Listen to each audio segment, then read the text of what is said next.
Today's guest on the What Fuels You podcast is Raquel Barrett. Raquel is a dynamic entrepreneur and leader known for her expertise in e-commerce, technology, and operations. As one of the co-founders of FUNBOY, a leading leisure and lifestyle brand, Raquel has played a pivotal role in shaping the brand's success.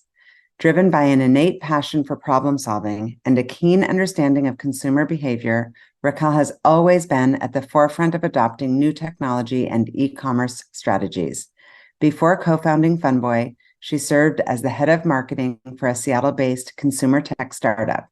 Beyond her professional achievements, Raquel is a mom to two young boys, balancing the demands of entrepreneurship with the joys of raising a family with her husband and fellow co-founder. Welcome, Raquel. So good to see you. So great to see you as well. Thank you for having me, Shauna. So fun. Okay, I'm going to hit you with some rapid fire. I'm just curious, what's your favorite float? Like, what's the one, are you attached to any one? Such a good question. I think my favorite is the golf cart float, which comes in both the Barbie and a regular design because it's so different. Comes with a shade with fringe that's removable and is a really iconic FUNBOY. And I think kind of speaks to the ethos of FUNBOY of just kind of taking something from everyday life and making it into a pool float in a unique way and sitting back, relaxing and enjoying. I love it. I think I actually have a picture of me in that float, but in the lake, not in the pool. So good. I love all of them. So I was curious your favorite. And do you have a concert that you've attended that stands out to you as your favorite? We just went to Taylor Swift this summer, and the energy and the command of the crowd, I was just in awe of her as a woman, as a performer. And it was such an experience. I wasn't even a huge Taylor Swift fan prior to attending, but after, I am a Swiftie through and through now. I was just so impressed. And it was so fun to see someone at the top of their game really inspire a huge, 30,000 people. Are you ocean, pool, or lake? Great question. I am an ocean girl. I grew up in Southern California in a little beach town called Seal Beach. Did junior lifeguards growing up. So I am a beach girl through and through. Where in Southern California is it? Seal Beach is the northernmost beach of Orange County. So still in that area, but very laid back, surfer, kind of chill vibe, which is so fun. Do you know how to surf? I do know how to surf. I wouldn't say so I'm good and would have to be on a longboard, but I definitely can stand up. And now that I have a 7 and 4-year-old, and my 7-year-old is really excited to learn. So it's been fun to be in the water with him when we're not in the Seattle. Coolest mom. They must be like, I mean, of all the companies, there's so many different things you could do, but it seems really fun to have a company where your kids can recognize that their friends think what you do is cool. I love it. Awesome. Thank you. I never really knew to what extent it resonated. And then my son he's in first grade now, but in kindergarten, he had a 5th grade buddy and he got to eat lunch with them. And I was sitting at the table and I heard him talk about FUNBOY and I heard him say, my mom is the founder of FUNBOY. And I modeled for one of our photo shoots. And do you know they're doing a collaboration with Drake? And I was like, oh my gosh, I was kind of cringing for him because I was like, this is not how you play it cool. But I also it is so cool. A kindergartner talking about Drake. He's very cool. That he, kind of understood, or to some extent, what we do. Oh, it's awesome. It's awesome. Are there words, give me 3, that your co-founders would use to describe you as a colleague, not as a sister, a wife, a sister-in-law? Gosh, blurred lines for sure there. It's so, we all intermingle, but I think they would say that I'm a great problem solver, that I am very accountable, and that I am a go-getter. I love it. I can't wait to get into these blurred lines and the lanes that you guys have chosen and how those have been determined and if they're the same as when you started the business. I always love hearing these types of stories. I'm curious, you seem like a very positive and upbeat person, but I'm curious if you've got pet peeves, what they would be. That's a great question. I think my pet peeves are saying you're going to do something and not doing it. Yeah. Interesting because I'm hearing it like as a mom because I'm like I my kids, I'm like, know. I said clear your dish. I said clear your dish. Like how many times you have to say things as a mom? And with your age kids, I'm sure it's like the 7-year-old. It's like go on repeat. But yeah. Okay. Are you a night owl or an early bird? Oof, I'm an early bird. I was gonna say, I think you're an Lucky. early bird because you already did Pilates this morning. I know. Like to wake up early, get it in, and then kind of have some time for myself before shifting to mom hat, then shifting to work hat, and then Yeah. coming back around again. What's the first thing that you do in the morning? Do you have like a ritual? I do have a ritual. I wake up, I do a little stretching, and I have a little hot water, bone broth, lemon water, something just to get moving. Yeah. So you're from the OC. Is that how I say it? And it's how you say it. What does that mean to you? Like when people say that, do you feel like you have to, that you're like proud or that you have to defend it in some way? Or like, does that resonate for you to be a beach town girl? It's sort of cringeworthy in many ways. Growing up there, it wasn't really a thing then. And I think Seal Beach isn't really part of that Yeah. I feel perception. like the Real Housewives made it into like, in my mind, I picture like not, I picture like not what I think of when I think of you. Like I think of kind of more fake tan, fake Absolutely. boobs, fake the whole thing. The whole thing and the show, The OC. But it was a great place to grow up. It was this little community. I feel like I had that quintessential high school experience with the football team. I played volleyball. And so it was a really lovely place to grow up. And it's really fun. My parents are still down there to Oh, that's go and perfect. visit still. Yeah. And when you were little, is that what you thought you wanted to do? Like be a volleyball player or what did you envision when you were younger? When I was younger, my dad is a doctor. And so that was my only model. And so I thought I would be a doctor. And then I sort of realized like, wait, that's going to be a lot of school. You're not going to make as much money. I was seeing other paths and be like, okay, maybe that's not the way I want to go. Yeah. And how would you describe like people around you that were influencing you? Was it your parents? Were there lots of family friends or relatives around? And what was your idea when you were younger of like what mattered? Mm. My parents had a really eclectic group of friends. And so it was really fun from different places and different backgrounds. And so it was really fun to kind of see. I really realized from a younger age that there was a bigger world outside of this little beach town that I grew up. And I really wanted to be a part of it and explore and to make a difference and to put my mark on something. And so I think that was kind of where my early roots of entrepreneurship started and then also blossomed. And I think I really valued, adventure and seeing what else was out there and really making a name and potentially impact for myself. Mm-hmm. I love that. And were you into school? Were you a good student? I was a good student, took school very seriously. Fortunately, it came easy to me. I really tried to get good grades and I really cared about that as well. Yeah. What was your favorite subject? I just remember I loved like English and writing and I reading and loved English too. I actually thought for a while when I realized I wasn't going to be a doctor, I majored in creative writing at USC. And I really thought that oh, that's maybe awesome. I would be a writer. But I also then realized that path is really long and hard. And I don't know Yeah. that I can fully just devote to that once I graduated. Was SC the right choice for you? I almost went there. I was like signed, sealed, and delivered, and at the last minute changed. But I spent a lot of time there. My brother went there. It's a great school.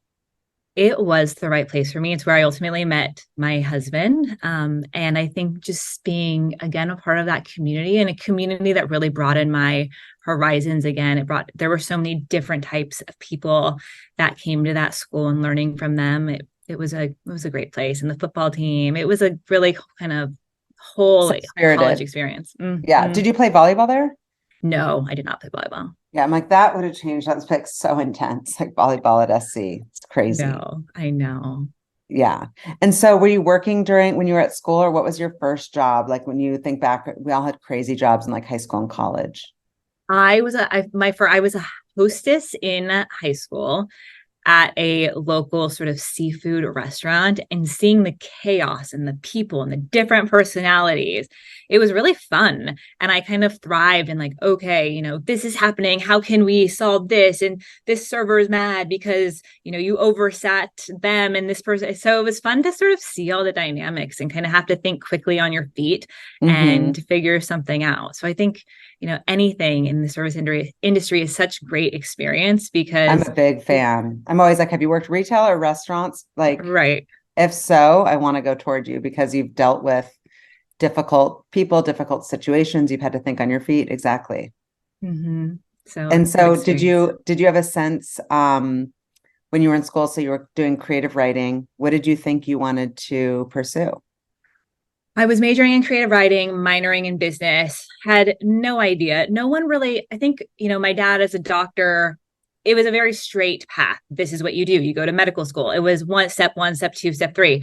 And I had no idea what I wanted to do. And I had no idea what was out there either. So I ended up, after college, getting a job in pharmaceutical sales because I was like, oh, great. You make money. You're not going into an office every day. It kind of had all the elements that I wanted. I also couldn't believe sort of like the freedom I was given and how I kind of got to run my own mini business.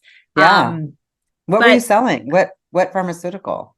Oh gosh, what was I selling? I was selling some heart medication. It was also like, I was like, I have no business doing this. How am I doing? I'm talking to other But you're doctors. the exact person that does it. And you've been around doctors and your dad's a doctor and you've been around, doctors' offices. But I always feel bad for pharmaceutical salespeople. I have friends who have done it and just crush it. But when you see them walking into the doctor's office, I'm always like, that's exposed. Like you could get completely rejected.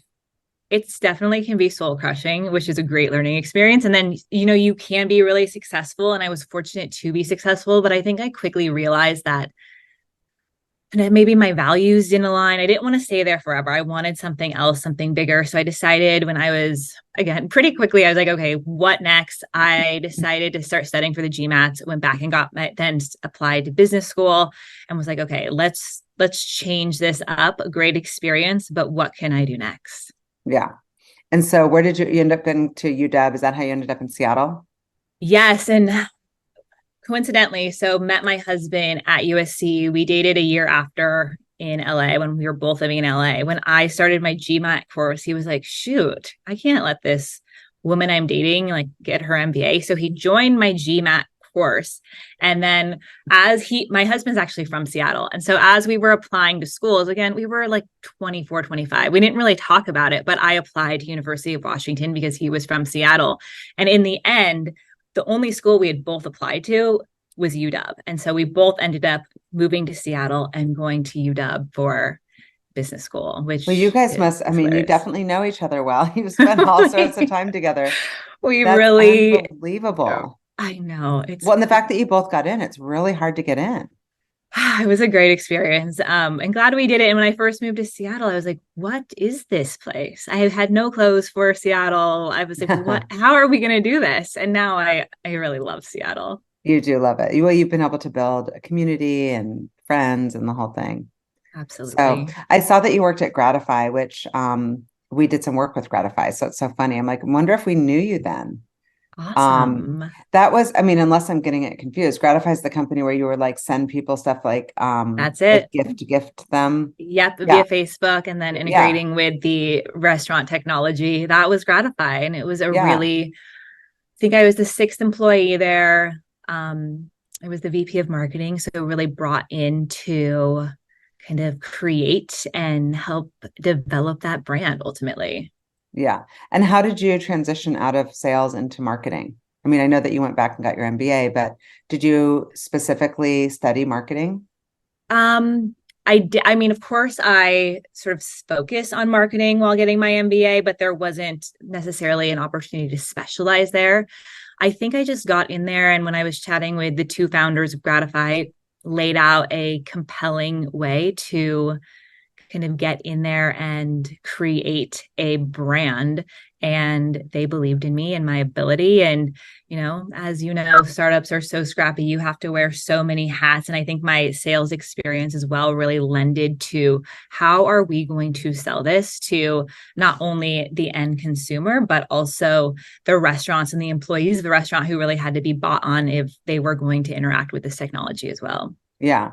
Why don't you, for our listeners, give a one sentence of what Gratify did and what you learned from that experience?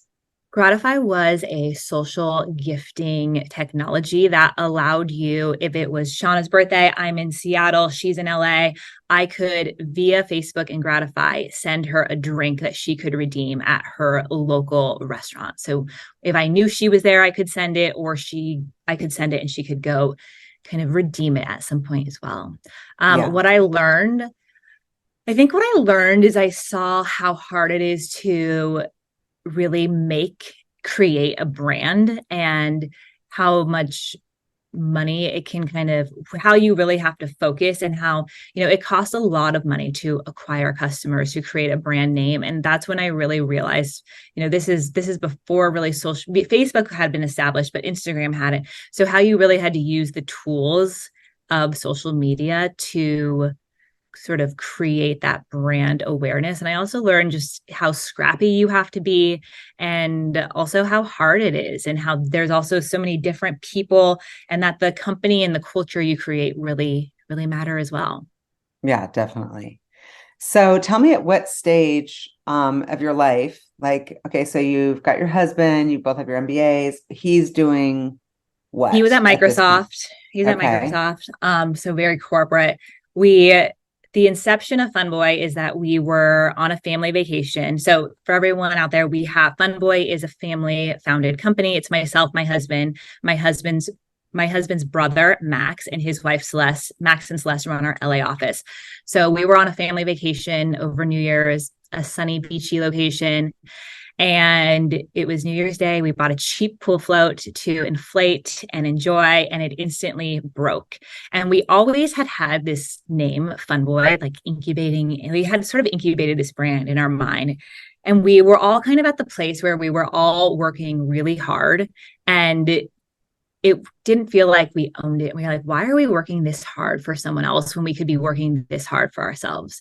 So that New Year's Day, we said, we kind of came up with the idea to start a pool float brand. It wasn't like, let's go do all this market research. Let's design cool pool floats for the discerning millennial based on fashion, art, architecture. This was at the rise of Instagram. So we really saw an opportunity to build a brand and gain awareness on Instagram. And that's what we did. And when we came back, Max and I quit our jobs, Blake's brother and I quit our jobs, and we, in essence, started FUNBOY.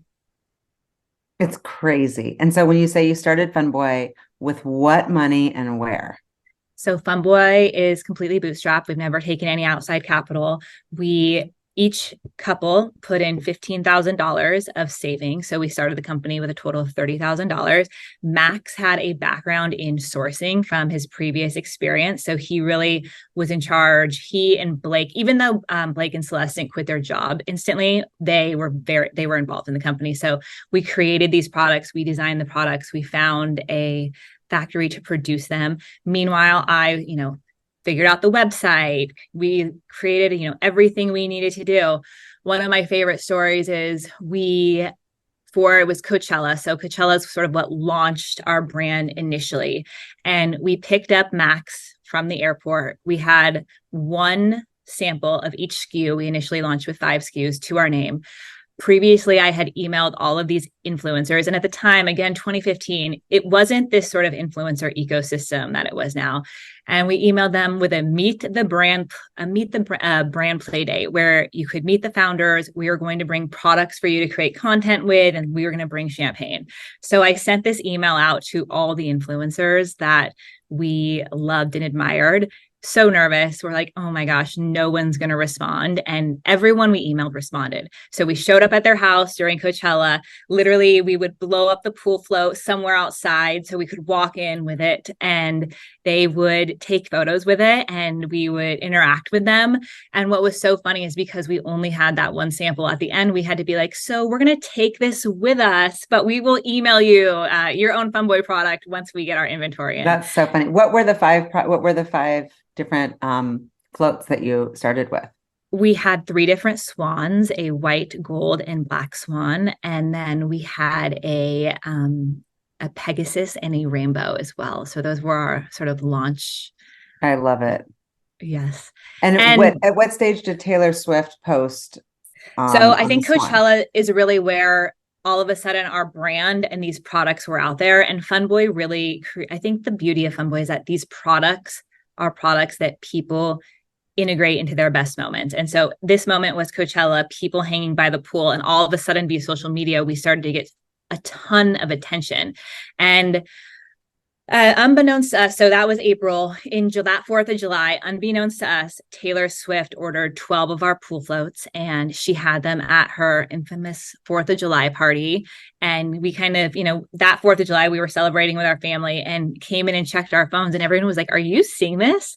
And Taylor, all her friends were on our pool floats at her 4th of July party. And we sold out so quickly after that, which was so fun. And of course you did. We were off to the races. So how has the supply chain thing been, and how was COVID? Did COVID have a negative influence on that? Were you having trouble sourcing? Yeah. So fortunately we have great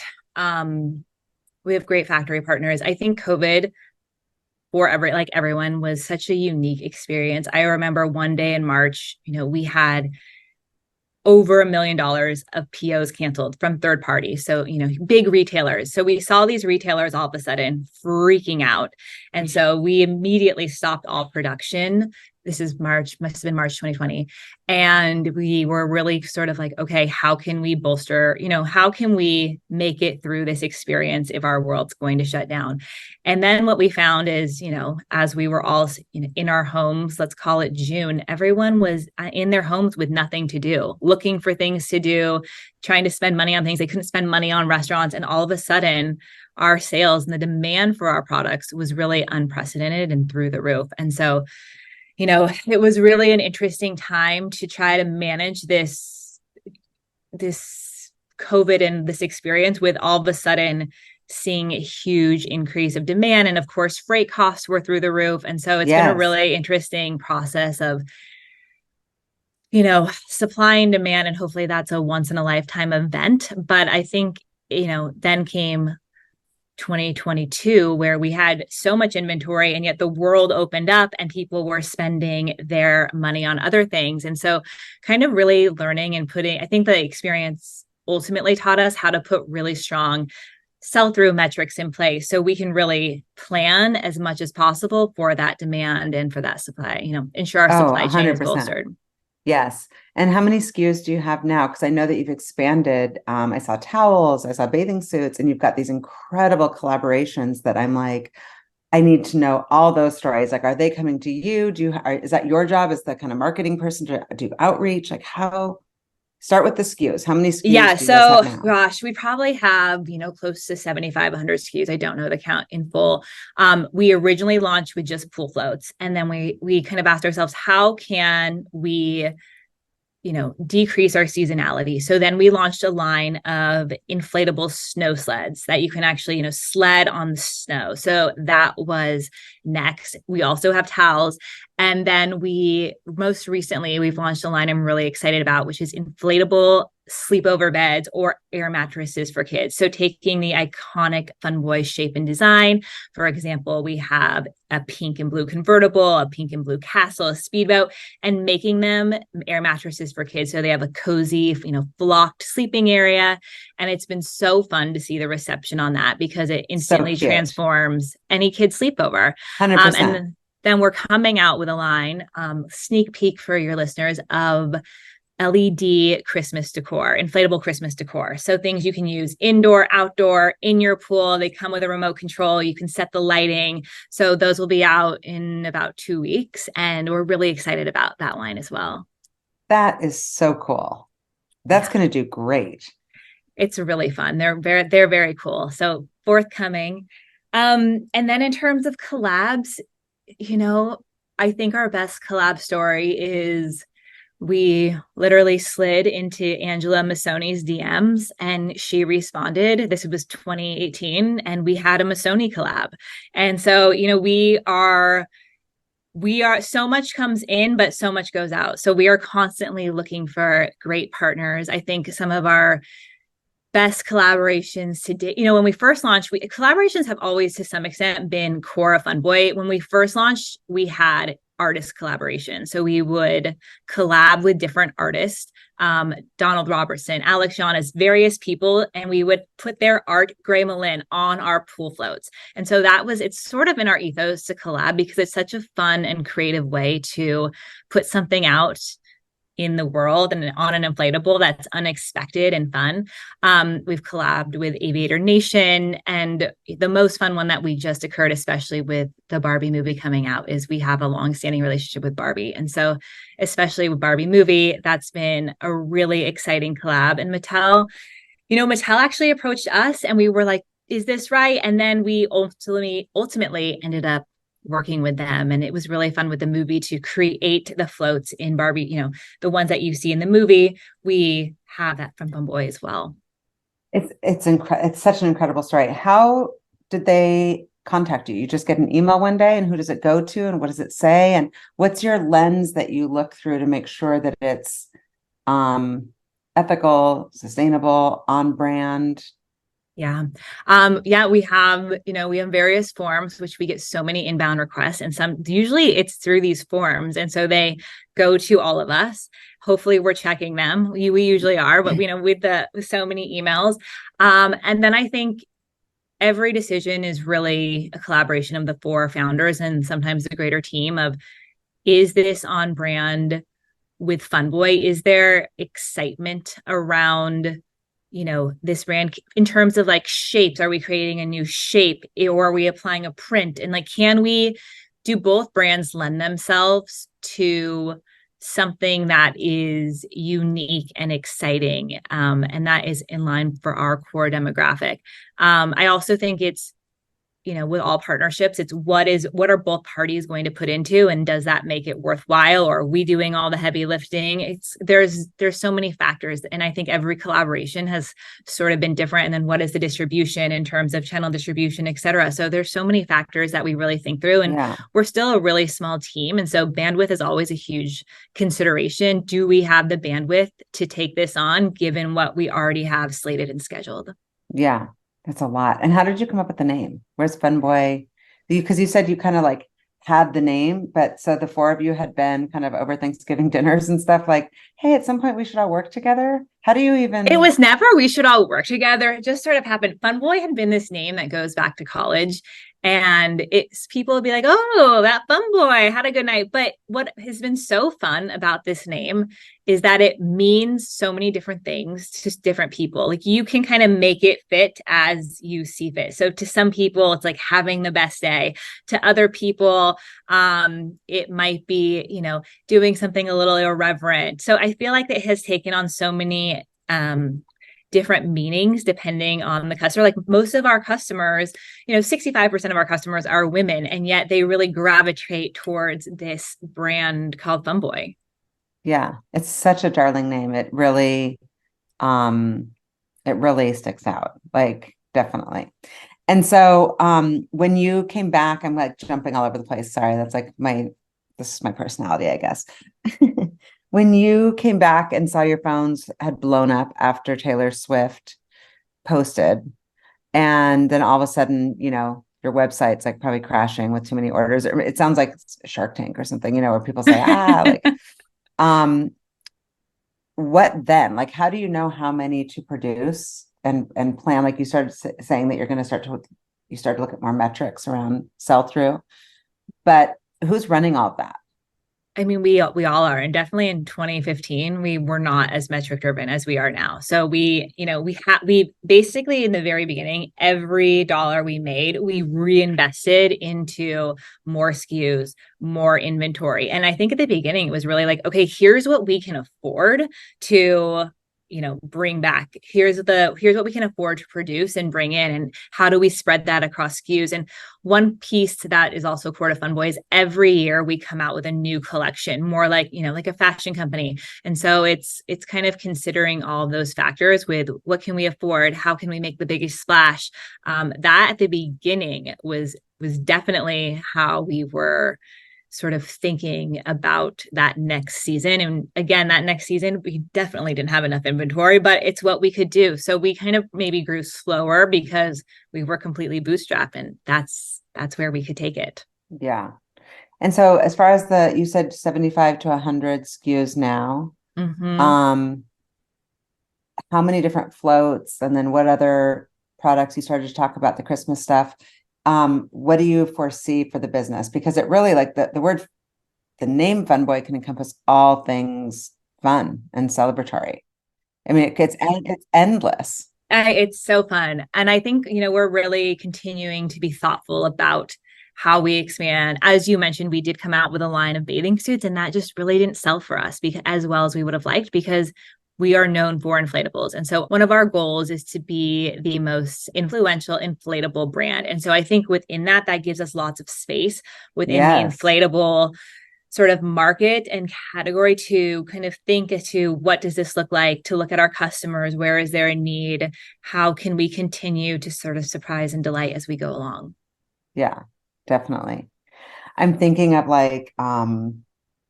all the things with little kids, like those floaties that kids wear. Yeah, the little water wings. The little water wings, but also the little floaties that they just sit around in. And when they're first learning how to swim and they're splashing around. Yes, we have a line of fun baby floats. And so it's miniature where they can sit and splash around, which is so cute. So you can have that mommy or me moment, and they're very sweet. And what's the best performing products that you're putting out? Always still the core business, the floats?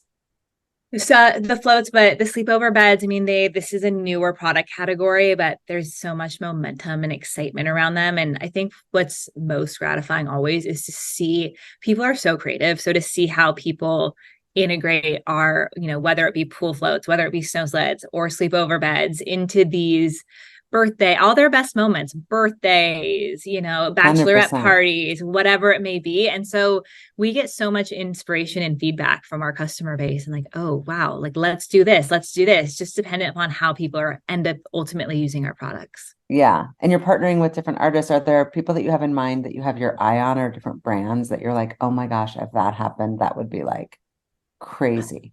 Our wish list.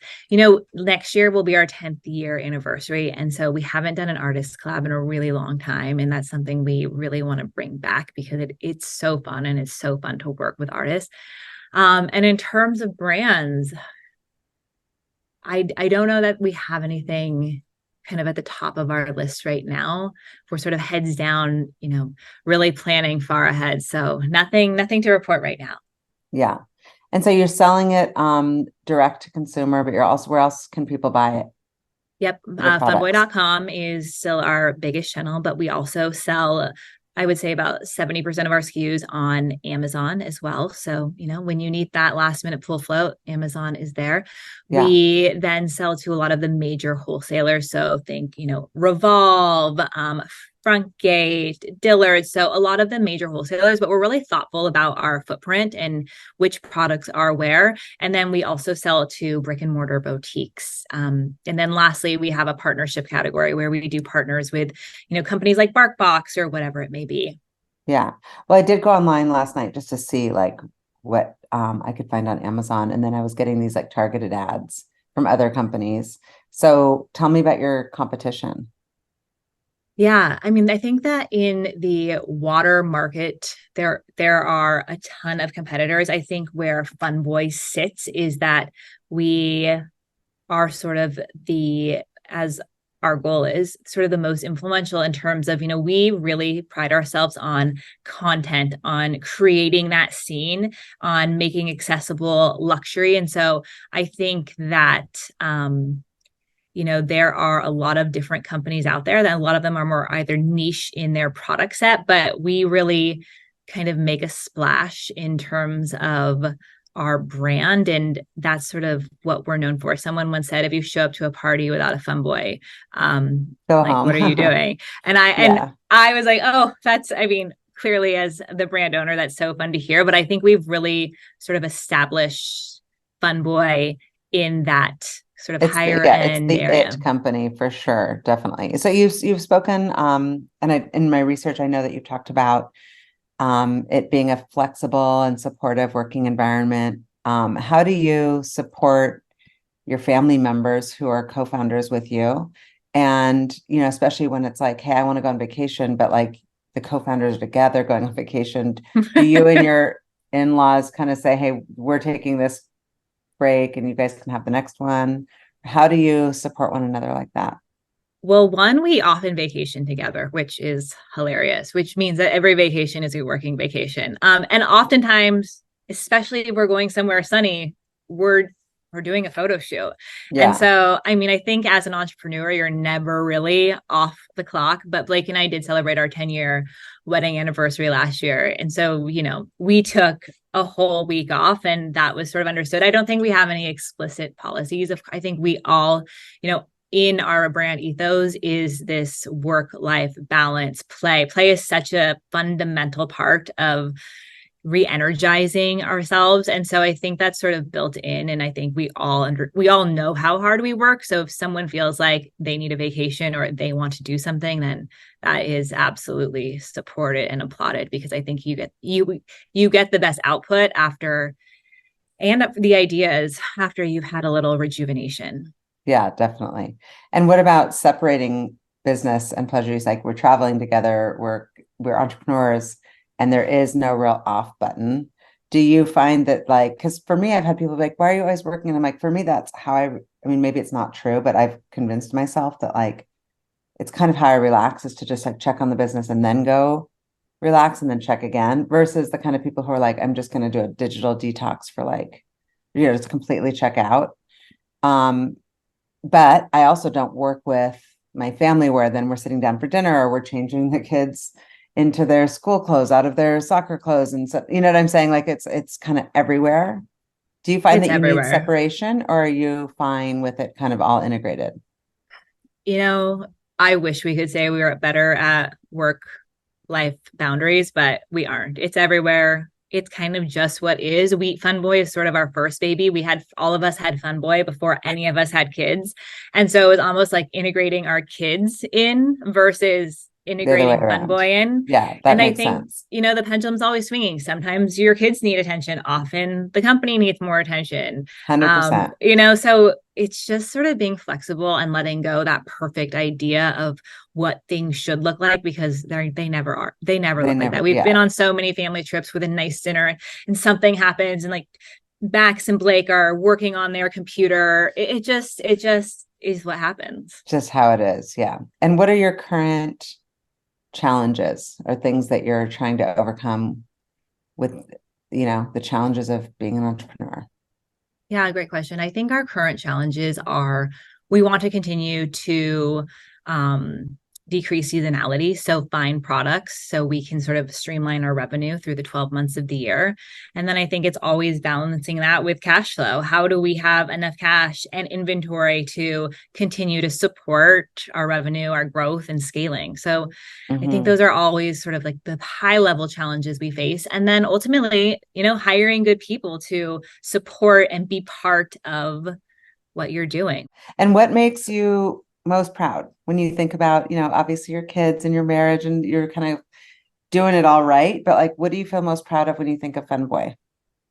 I think what makes me feel most proud, I was recently reflecting upon this, is, when we first launched FUNBOY, we had a container back up to a storage unit in Seattle that we had to find a motley crew of people to help us unload. And then every day I would drive our car to the storage unit, get items, and then we would pack and ship from our house. And so to go from that to now, flash forward almost 9 years later, we have 3 fulfillment centers.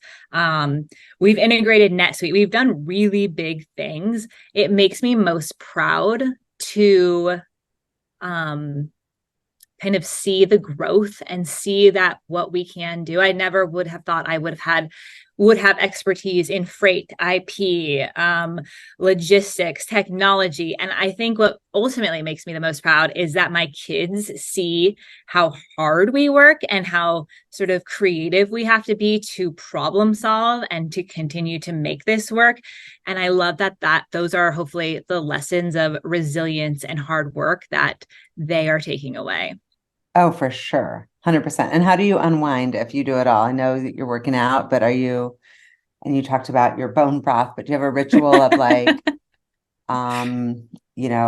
tuning out and going on a walk or doing some yoga or like, or whatever, maybe it's taking a hot tub with a glass of wine. Like everyone has their different thing. I am a huge walker. I love to walk. I schedule walks for the middle of my day. I listen to podcasts. I talk to my friends. And it just is a way. I think there's nothing better than sort of metabolizing the day through a walk. So that is 100% how I wind down, center, ground, and then get ready to start again. That's awesome. And so you said the 3 words that your co-founders would use to describe you. What 3 words would your kids use to describe you? I actually asked them because I did a little podcast prep, and the words they said were fun boy, mommy, and silly. And so I think it's fun that I get to, I don't really get to be silly at work. Sometimes I guess I am, but I try to interject fun. But that, my kids really also get to see me in this other light, which is, just being goofy and silly and stupid at home with the kids and just kind of, I think, unwinding and getting re-energized from them too. It's so fun to see how, kids are such a mirror, to see how their brains work and to see who you are through and what you're experiencing through their kind of more innocent and pure eyes, right? Oh yeah. I want to see pictures of them. Now I'm like so curious. I bet you they're so cute.